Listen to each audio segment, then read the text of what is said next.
آج کی دنیا میں رہبری کا شوق سب کو ہے. آج کی دنیا میں ہر کوئی لیڈر بننا چاہتا ہے. ہر کوئی اپنے آپ کو قوم کا ہمدرد بتاتا ہے, دوسروں کا خیر خواہ بتاتا ہے کہ میں آپ کے لیے سب سے بہتر انسان ہو سکتا ہوں. آج کا لیڈر, قوم کا ہیرو, یہ ثابت کرنے کے لیے نہ جانے کہاں کہاں شوٹنگ کرواتا پھرتا ہے, یہ بتانے کے لیے, یہ دکھانے کے لیے کہ اگر قوم کا کوئی ہمدرد ہے, قوم کے دکھ درد کو کوئی سمجھنے والا ہے تو میں ہوں, میرے علاوہ کوئی نہیں. پورے قوم کے لیڈران اور قوم کے رہنماؤں کا یہ حال ہے. مگر ایسا رہبر مجھے دکھایا جائے, ایسا لیڈر دکھایا جائے, ایسا ہیرو دکھایا جائے مجھے, جس نے غریبوں کے ساتھ غربت کے ماحول میں رہ کر غریبوں کے ساتھ دکھ درد بانٹا ہو. آپ کو معلوم ہوگا نا, بے شمار واقعات ہیں حضور پاک صلی اللہ علیہ وآلہ وسلم کی زندگی میں. آج کا قوم کا ہیرو اگر آتا ہے کسی غریب کے یہاں نہیں ٹھہرتا, وہ امیروں کے یہاں ٹھہرتا ہے. اس کے لیے ہوٹلوں کا انتظام ہوتا ہے, اعلیٰ سے اعلیٰ جگہوں کا انتخاب ہوتا ہے, چناؤ ہوتا ہے, طرح طرح کی سہولتوں کا انتظام کیا جاتا ہے کہیں صاحب کو تکلیف نہ ہو جائے. ہر لحاظ سے اس کی سہولت کا خیال رکھا جاتا ہے. مگر وہ قوم کا ہیرو غریبوں کے یہاں کبھی نہیں آتا. اگر آتا ہے تو خاص موقع سے آتا ہے, خاص مقصد لے کر کے آتا ہے, اور پھر جب مقصد پورا ہو جاتا ہے پھر کبھی اس کے سامنے پرکٹ نہیں ہوتا, اس کے سامنے اپنے آپ کو ظاہر نہیں کرتا ہے. اور باتوں میں غریبوں کا مسیحا ہے, دبے کچلوں کا سہارا ہے. جتنا بھی گرا ہوا لفظ ہو, ورڈ ہو, وہ استعمال کرتا ہے اور اس کا مسیحا اپنے آپ کو ثابت کرنے کی کوشش کرتا ہے. مگر یہ زبان ہے, یہ ان کے الفاظ ہوتے ہیں, ان کے بول ہوتے ہیں, مگر عملی زندگی ان کی آپ دیکھیں تو بالکل اس کے مخالف ہے, بالکل برعکس ہے. ان کی زندگی میں صرف اور صرف دکھاوا ہے. وہ غریبوں کے ساتھ رہ کر ربا نہیں کر سکتے ہیں. مگر ایسا رہنما بھی آیا ہے اس دنیا میں, اس دھرتی کے رات اور دن نے ایسی ہستی کا بھی دیدار کیا ہے کہ جب آیا ہے تو آتا چلا گیا, جب چھایا ہے کائنات پر رحمتوں کا بادل بن کر تو چھاتا چلا گیا.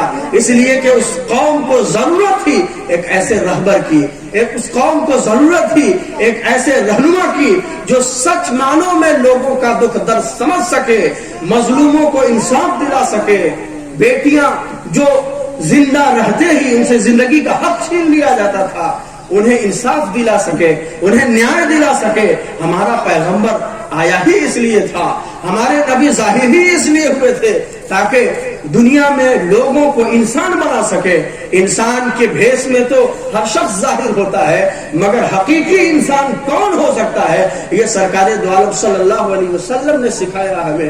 آپ نے اپنے مخالفین کے ساتھ, اپنے دشمنوں کے ساتھ کیسا پیار بھرا برتاؤ کیا, کیسا پیار بھرا سلوک کیا تھا کہ وہ دشمن بھی کہنے پر مجبور ہو جاتے تھے کہ یہ کیسا شخص ہے, ہم اس پر ظلم کرتے ہیں, ہم اس کے خلاف بولتے ہیں, ہم اس کے خلاف اشعار بناتے ہیں, ہم اس کے خلاف طرح طرح کے ષڈینتر کرتے ہیں, مگر یہ تو ہمیں دعائیں دیتا ہوا نظر آتا ہے. وہ مجبور ہو جاتے تھے حضور کے چرنوں میں جھکنے کے لیے. حضور پاک صلی اللہ علیہ وسلم کی زندگی کا وہ حصہ بھی آپ نے سنا ہوگا کہ مکے میں لوگوں نے مشہور کر دیا کہ ایک جادوگر آیا ہے جس پر اس کی نظر پڑ جاتی ہے اس کا دین دھرم چھین لیتا ہے, اس کا مذہب چھین لیتا ہے. وہ بتوں کے ساتھ جو ہمیشہ سے سالوں سال سے وفاداری کا پیکر بنتا ہوا دکھتا چلا آیا ہے, وہ اپنے بتوں کے ساتھ بے وفائی کرنے لگتا ہے. اس لیے لوگوں کو دوسرے لوگ جو سردار ٹائپ کے, سردار قسم کے لوگ تھے, سچیت کرتے تھے,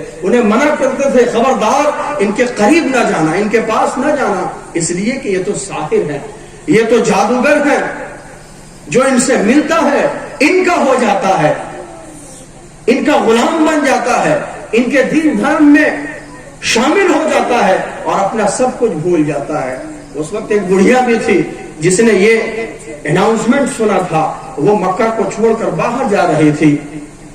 سامان سفر کا جو تھا وہ تیار کر لیا تھا اور ضرورت تھی کہ کوئی شخص آئے, کوئی سہایک, کوئی معاون, کوئی شخص آئے اور اس سامان کو اٹھانے میں ہماری مدد کرے. مگر کوئی دوسرا نہیں آیا، حضور آ گئے۔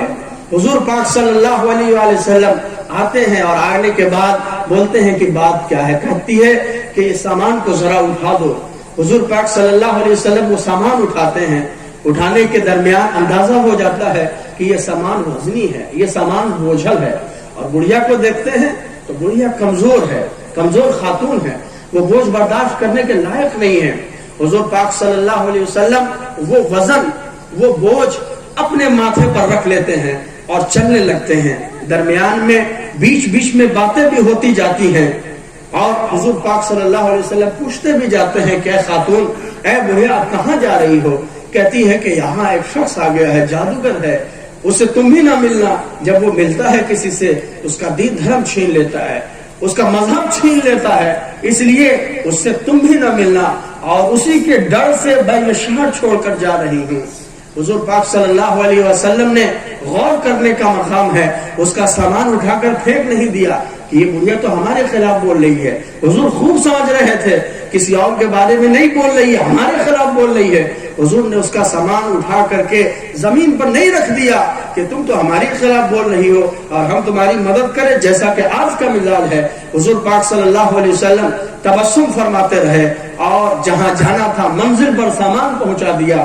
سامان پہنچانے کے بعد بڑھیا وہ خاتون کہتی ہے کہ اے نوجوان، میں مکہ چھوڑ کے جا رہی ہوں، دوسرے شہر میں جا رہی ہوں، دوسرے شہر والے تانا دیں گے، برا بھلا کہیں گے کہ کتنے برے ہیں مکہ کے لوگ، جہاں سے لوگ شہر بدر ہونے پر مجبور ہو رہے ہیں، شہر چھوڑنے پر مجبور ہو رہے ہیں، کیسے برے ہیں وہاں کے لوگ، مکہ کو برا بھلا کہیں گے، یہاں کے لوگوں کو برا بھلا کہیں گے۔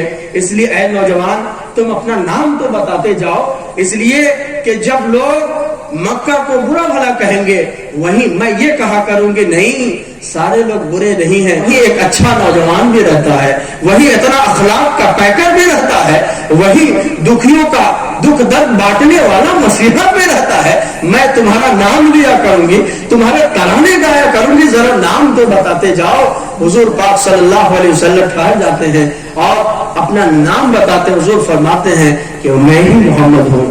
بڑھیا نے کہا کہ آپ صحیح بول رہے ہیں کہ آپ ہی محمد ہیں؟ کہا ہاں ہاں میں ہی محمد ہوں۔ بڑھیا نے کہا تب تو آپ کا جادو مجھ پر چل گیا۔